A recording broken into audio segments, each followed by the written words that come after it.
Dadkii janaasadiisa waday ayaa qosol la daatay gobol ka mid ah gobollada Ireland. Fariin ka soo gaartay meydka ay dusha ku sidaan oo lama filaan ku noqotay awgiis.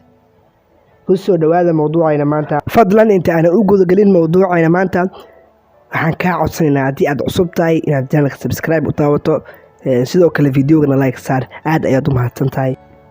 Dadku waxay isugu soo baxeen si ay u sagootiyaan oo waxaa socotay munaasabadda aaskiisa. Shay Brady oo ahaa askari ka tirsan ciidanka Ireland, laakiin waxaa lama filaan ku noqotay dadkii inay maqleen codkiisa isagoo qabriga ka soo dhex hadlaya.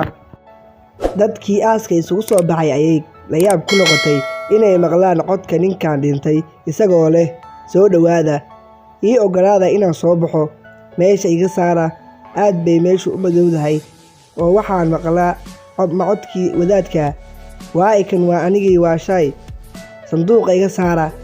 Shay wuxuu hadalkiisa ku sii daray, "Maya, xaalku sidaad moodeen maaha, meyd ayaan ahay, mar labaad soo dhawaada. Waxaan jeclaystay inaan idin sagootiyo." Dabcan adigay daawanaya xitaa waad ku qosashay, ha degdegin ee dhammayso sheekada. Shay ayaa dhintay kadib markii uu muddo la dhibaataysnaa cudur, laakiin waxa uu jeclaystay inuu si gaar ah u sagootiyo qoyskiisa iyo dadkii uu jeclaa.